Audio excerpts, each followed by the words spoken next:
KC Joyner, get his thoughts on what the Eagles look like now and his thoughts on the deal. LeSean McCoy out, Kiko Alonso in. Now, Alonso hasn't played in a year. How does he fit into this defense? Where will he fit in? We know that D'Amico Ryans is kind of uncertain. Future is clouding that up a little bit. Michael Kendricks is here. Alonso, Ryans, and Kendricks, can they all play together? Or does that mean that Ryans might not be back here in Philadelphia? There's a lot of reports that they want to bring him back, but who knows at this stage of the game right now? There's a lot of reckless decision-making going on inside that front office.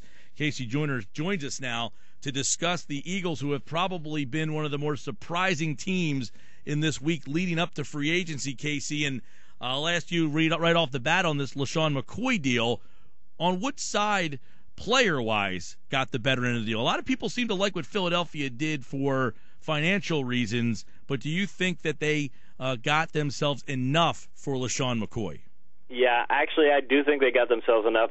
I'm subscribed to the old Raiders philosophy. The Raiders always thought that you didn't, I'm talking about the classic Raiders, the Al Davis Raiders of the 70s. They always thought that running back was a position that you didn't need to overinvest in, that if you had a really good offensive line, that you could get a running game no matter what quality running back you had. I mean, you wanted to have good running backs, as good as you could, but you didn't want to overinvest in a position. It seems that Chip Kelly is of that same mindset. His mindset seems to be build the offensive line. I think getting better quarterback than what he has, but if he has a really good quarterback and a really good offensive line with his system, I think he figures we can run the football and get really good productivity no matter what kind of backs we're getting. I think he probably also thought with the kind of money they're paying McCoy, and even if he's better than like the back they might bring in, how much productivity are you getting? Is it it's probably, if you, depending on how you break down the numbers, it might be only a couple hundred yards a year tops. And if that's the case, it's not worth paying him that kind of money. Well, it looks like the Eagles could be more of a three-headed monster the rest of, that's the way Chip Kelly might prefer it, too. Have three different guys who do three different things and that you don't have to count on one particular guy. It seems that would be the way to go. Is that a way that a team that wants to win the Super Bowl at some point, can you win like that? I mean, it's weird. You look at what Seattle does, they have a very good running back. You look at what New England does, they picked a guy off the street. Indianapolis doesn't have a great running game or a great running back. So, I mean, I don't know what side is making the better decision here, a team like Seattle or a team like New England and Indianapolis. It seems that there's examples of both. There are examples of both. I mean, every coach would like to say, I've got a bell cow back, a guy I know I can give it to 300 times. He can go out there and give me the same kind of production in the passing game as he does in the running game. He can pass block. He can catch passes. I mean, you'd love to have that kind of player. Typically speaking, you're not going to have that kind of player. You're going to have a Le'Veon Bell in Pittsburgh, but typically speaking, you're not going to have that kind of player. So you have to have a system that works in case that doesn't. And I think the other thing Eagles probably thought of is, when you look at LeSean McCoy and he's 27 years old and you think, hey, he's right in the prime of his career, yeah, he's probably at the peak of where he's going to be. And I think the Eagles are also thinking that, okay, well, we're not just thinking this year. Do we want to, this guy's at the peak of his value now. We can get a lot of something for him now, or we can wait another year or two when teams are going to look at him and say, okay, now you're 28, 29 years old. You're a little too old for us to trade for, so we're not going to give you very much. So I think that probably had something to do with the deal, too. Let's get what we can now rather than wait in the future and not be able to get much. Well, that's the Bill Belichick. Trade him a year too early rather than a year too late. Let's look at Kiko Alonso, Casey, and get your thoughts on him. He didn't play at all last year. But what do you know about him, and what can the Eagle fans anticipate? I think it's one of those things where I think the Eagles are also probably and I don't want to keep bringing up the Raiders, but I think they're probably that same mindset that you don't usually overinvest in the linebacker position. But Kelly's familiar with Alonso, and he knows he needs to upgrade. I think he knows that he needs guys who can run his system on defense, who can not just run it systematically, but remember, they're trying to go with this fast pace, so he knows if we go fast pace in offense, the other team's going to go fast pace in offense, and I need guys I know who can be out there and play at a fast pace for a long period of time, and I think he's more interested in durability from his defensive players. A guy I can put out there, and I know that on the 1,000th snap of the year, he's going to give me just the same kind of production as he gave me on snap number 1. And I think with Alonso, he knows, given the history he has with him, I think he knows that's the kind of productivity he can get. So I think it's just a matter of that was the best player that you had on your roster who could fit what I'm trying to do here. And he's a three-down player, very good in coverage as well. Made 186 tackles. I think Adam Schefter was saying the other day that very few linebackers to put up the numbers that he did. In fact, I think he said he was in the Ray Lewis category in terms of the production he had as a rookie. I guess the question is, where is his best spot on the field? Because he played inside linebacker in Buffalo in that 3-4. Now, they were talking about moving him to the weak side. Now, Philadelphia obviously has Ryans here. Well, not right now, but obviously Ryans and Kendricks. Can Alonso, Ryans, and Kendricks all exist, or would that tell you that that's the end of the road for D'Amico? I wouldn't be surprised if they have him take D'Amico's place. I think one of the things they think with Alonso, and this may be just maybe supposition on my part, but I think what they look at him and say is, we know you could play multiple roles. So we know we could put you, let's say they want to keep Ryans. Okay, well, we can move you to another linebacker position for, let's say, a year, and then we can move you to where we want you to be in a year. I think they think we can put you wherever we need you because you are that kind of three-down player. You can, you're a great tackler. You're really good in coverage. We can put you wherever we want to on the field, and that can offer us a game plan of this is what we do today and what we do a couple, 3 years down the road. So I wouldn't be surprised to see Eagles take a tier like that to say, we're going to take this solution now, and then next year we might do something different. I wouldn't be surprised to see the combination of short and long-term thinking there. Yeah, Ryans is on the last year of his deal, but he's going to be a $6.9 million cap hit. And, Casey, as we've seen this week, if you have a cap hit, the Eagles are looking to clear you out. Obviously, McCoy got traded because of that money, but ultimately Trent Cole, too, another guy, 32, was going to make a lot of money. They couldn't come together. They get rid of him. They got rid of Hermans. They got rid of Kerry Williams. Do you have a problem with them getting rid of any of those guys, Cole, Hermans, and Kerry Williams? I don't know that I have a problem with it.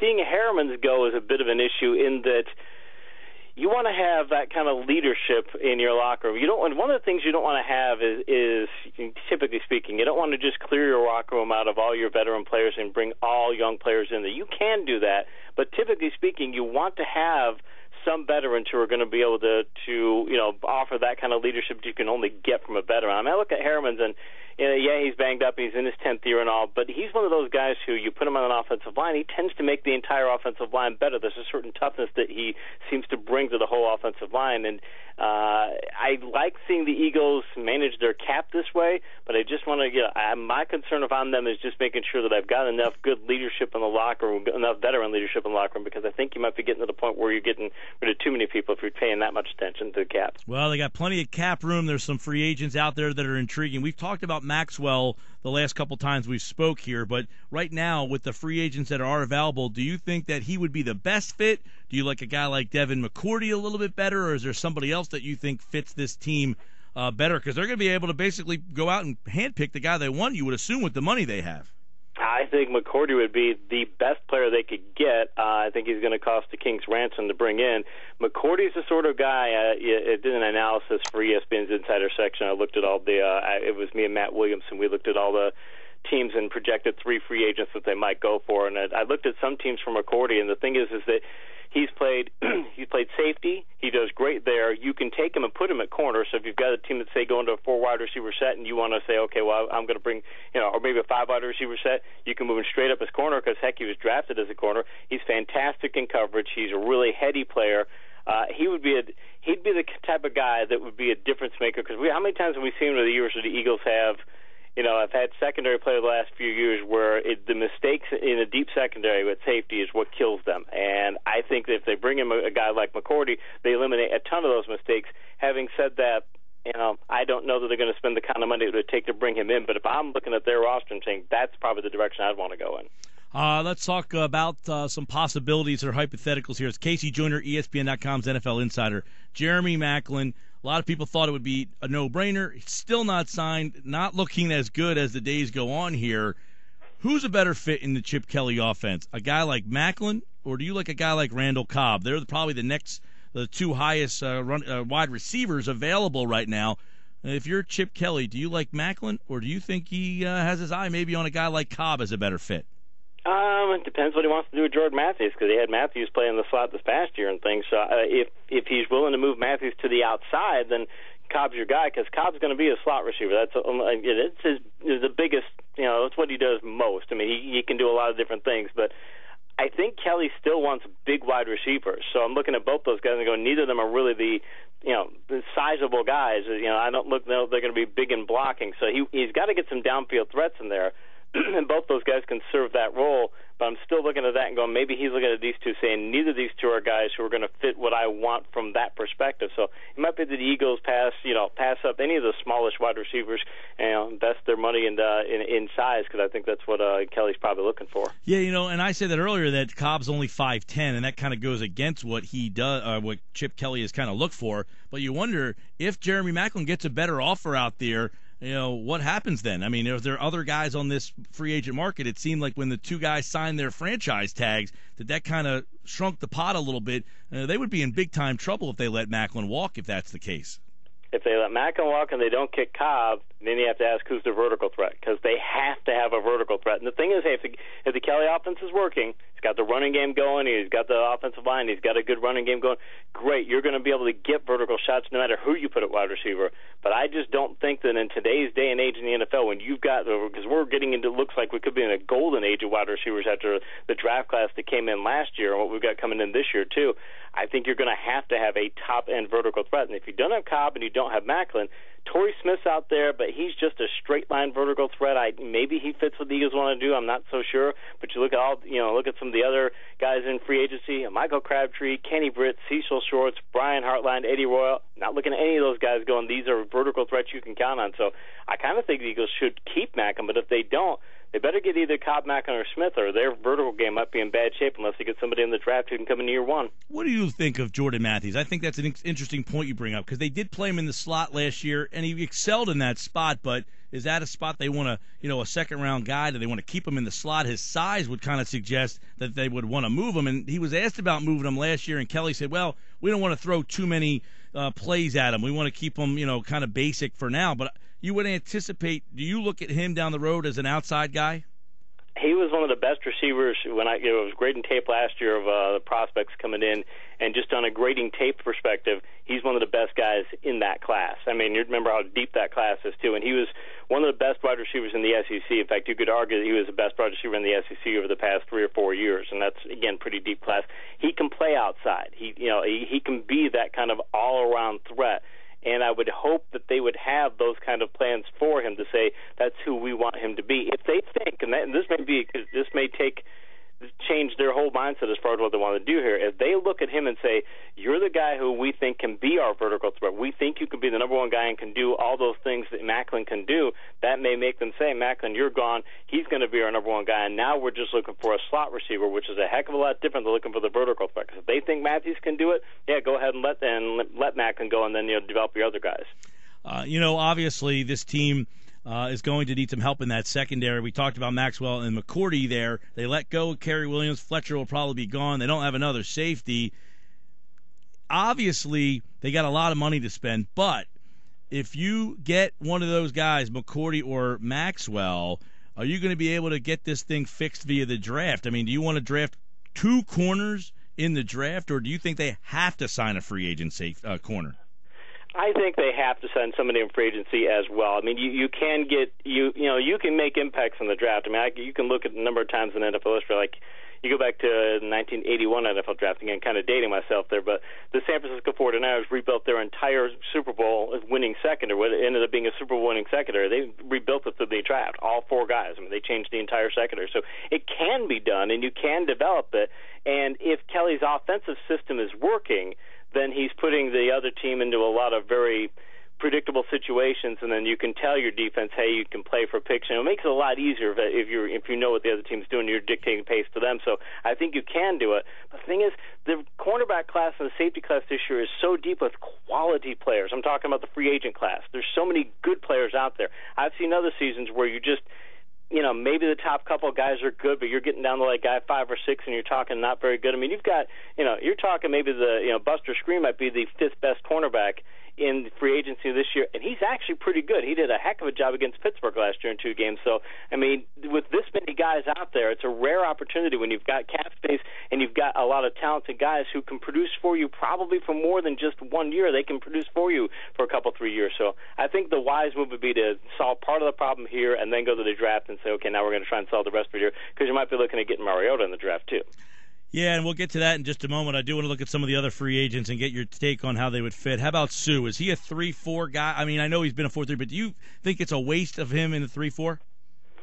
I don't think it's necessarily a waste. He can do it because, the thing is, when you look at the interior defensive lineman like that, you're going to find that, you think, 3-4 lineman, a nose tackle, he's always going to be double-teamed. Heck, believe me, as an under tackle, he's double-teamed too. I mean, he's going to get the same amounts of that. He's the sort of player who can have an impact in any system, but the preference would be to have him as an under tackle, have a nose tackle, pair him up with a nose tackle who can take up a couple of double teams and leave Sue single teamed at least half the time, because if you just put him in the 3-4, he's going to be double teamed all the time, and he's going to be really good, but I still think that he's not going to be able to have the kind of impact plays that he has if he's sitting in the 4-3. Yeah, that one's an interesting one, because you wonder, is he a nose, is he an end? He's been that under tackle for so long. You wonder if how that transition would work out for him, and if the investment for Philadelphia would be worth it. We've talked a lot about Mariota over the last month or so, and obviously every day it seems like the more and more you search around, somebody's saying this is going to happen. It's obviously still a little ways off here, but Chip Kelly is. Do these moves kind of indicate that this is all or nothing? Then if I don't get Mariota, that I failed with all these other moves around him. I don't know that necessarily they failed, but it is one of those things where Kelly, I think, he's been in 2 years now. He's wanted to run his system, and I think that he's got a particular mindset of who he wants, and this is the kind of player and the kind of system they want. And I think, I think that he can only get that kind of buy-in from. I don't think he was getting that kind of buy-in from the previous front office. I think he's looking for a particular type of buy-in, and a particular type of guy who's really going to fit his system. Like, you got to buy into a system 100%. I think if you get a Mariota, you're going to have your quarterback who's 100% fit to your system. I think if you get anybody else, you're going to have maybe a good fit. But Mariota ran the Oregon offense better than any other quarterback since Kelly took over play calling in 2007, and it's not even close. I really still do think that, I don't think it'll be a failure if they don't get him, but again, I just said a few weeks ago, there's no price that's too high to pay for a franchise quarterback, and Mariota in this system would be a franchise quarterback. Well, if they had to give up, there was a lot of bonkers rumors out there earlier in this week, trading McCoy and Foles and 3 first-round picks, and there's other crazy stuff that are starting to float out there now. But if you're giving up multiple first-round picks, meaning, you're flip-flopping this year, one next year, one the year after that, Nick Foles, and potentially other picks, what is too much? The thing is are the Eagles competing against themselves? Is that really what they're doing? Are they competing? Because is anybody else in this sweepstakes? Is anybody else trying to move up to that point to draft somebody? I'm not sure that they are. And if there isn't, then you just want to go in with an offer that says, hey, here's you can use your draft day values offered and say, hey, here's you're going to get these extra picks, you're going to get this. You can do those sorts of things. I think the only way that you go to where you're starting to put together a Ricky Williams caliber type of deal where you're just giving up a ton of your entire draft or all of your future. I think the only way you do that is if you get in the competition. But I don't think any other team is going to be as fired up to move up to draft Mariota or anybody else in this draft, because it's a pretty deep draft. So I think the Eagles should put together a good offer. And I think it's all going to come down to, though, is if the teams at the top, if you've got the Bucs or you've got the Jets, if they think Mariota is their guy, then I don't think they'd make a trade in any event. And if they're not convinced he's their guy, then I think the Eagles are going to be able to make a deal. Couple quick guys to see your thoughts on if they fit in Philly. C.J. Spiller, Mark Ingram. We've heard their names possibly be in some interest here. Either of those guys you think fit in Chip Kelly's offense? I like Ingram. I think he'd be a very good fit in the offense. In fact, I like them both because they can offer some things, especially Spiller could do some things in the passing game. Really deep running back draft, though, too. So I don't think you pay these guys very much. If they want very much money, then you just pass them and draft a running back. Yeah, a lot of running backs in this draft. A lot of good free agent running backs, interesting ones as well. KC Joyner, ESPN.com's NFL Insider, taking a look at some free agent options, and a wild week as LeSean McCoy gets traded and Kiko Alonso comes to Philadelphia. The dust still actually the snow still settling on that. We got a lot of snow here. I know you down there in Florida probably don't know what that looks like, but I'll take a picture and send it to you if you'd like. It's falling all over the place up here, Casey. My kids have never seen snow, and I want them to see snow someday, so I may have to come up there sometime. All right, man. Always a pleasure. Take care. Appreciate it. And Casey